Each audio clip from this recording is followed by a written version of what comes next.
Maman, la terre est comme un ordinateur. La terre a une mémoire. La terre peut enregistrer des informations.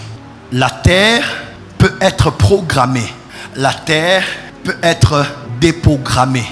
La terre peut être reprogrammée. Parce que la terre a une conscience neutre. Elle porte en elle les informations de ceux qui au départ ont connu les lois de l'esprit et ont parlé sur elle. Dieu dit terre, terre, terre. Il dit, il prend à témoin les cieux et la terre. Il dit que la terre reçoive ses instructions. Frère, quand Dieu parle à la terre, de la même manière que l'eau mouille le sol là écrit ce que Dieu a dit. Ton problème à toi, tu vas acheter un terrain, tu vas louer dans une parcelle, tu déménages parce que tu es sous la pression d'un bailleur ou parce que tu as eu l'argent maintenant, mais tu ne sais pas que la terre sur laquelle cette maison est construite, cette terre a enregistré des informations.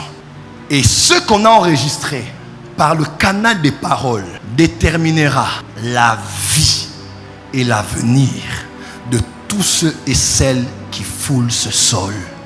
Qu'ils en soient conscients ou qu'ils en soient inconscients. Dieu n'a pas maudit l'homme, il a maudit la terre. Et l'homme marchait, l'homme commence à souffrir.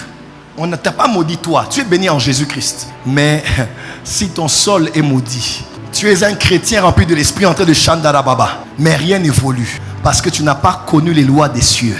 Il y a la loi des terres et des chefs des terres. Voilà pourquoi, prophète Jadot, écoute-moi très bien. Tout être humain est censé avoir une terre, n'est-ce pas? Tout être humain est donc censé être propriétaire. Quelqu'un me suit? Mais il y a une différence entre être propriétaire et être chef des terres.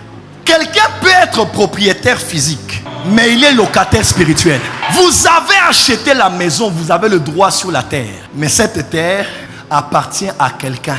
Vous avez finalisé la transaction dans le commerce, sur le plan commercial et juridique. Mais vous ne l'avez pas finalisé sur le plan spirituel. Ainsi, plusieurs sont propriétaires, mais sont locataires. Et quand tu es locataire, le bailleur peut venir, quand cela l'enchante, quand tu es dans l'illégalité, pour te mettre la pression. Voilà pourquoi beaucoup d'enfants de Dieu ne connaissent pas le monde spirituel. Tu es à l'église Porte des Cieux, tu achètes un terrain, ton père n'est même pas au courant. Tu vas acheter une terre et tu t'en réjouis. Frère, ce n'est pas parce que tu as acheté un hectare après l'aéroport qu'il t'appartient. Il y a une transaction physique qui a été faite. Et même, vous allez chez le chef coutumier là-bas, à Maluku, pour aller arranger les choses. Tu es un chef spirituel ici. Appelez vos pères, appelez vos hommes de Dieu. Papa, même si tu es à distance, je prends l'eau. Parce que la terre a été tirée des eaux. La terre émane à partir de l'eau. Papa, je prends cette eau, je vais verser l'eau sur la terre. Papa, tu es avec moi sur FaceTime. Je suis ici à Maluku. Papa, tu es en France. Où que tu es, parle.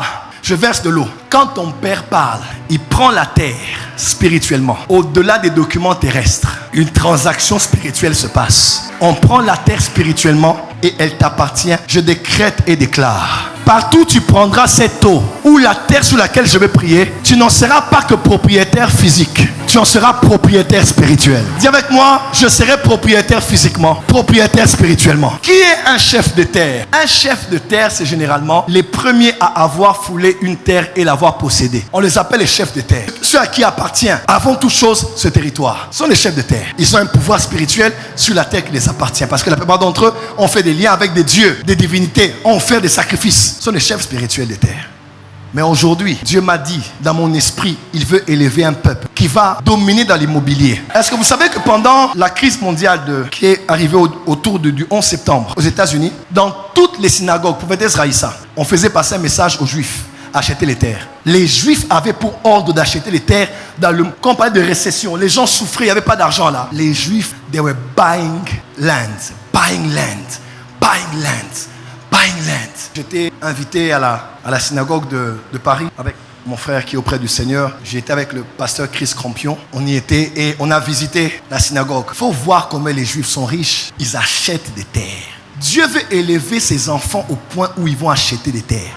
C'est une honte pour la rédemption que toi pour qui Jésus est mort, on te chasse parce que tu as manqué $150, $200, $300. Cela ne sera plus ta portion de Jésus. Ozo le locataire, ozo comme propriétaire, ozo le locataire, ozo comme bailleur, bailleresse. Reçois cela au nom de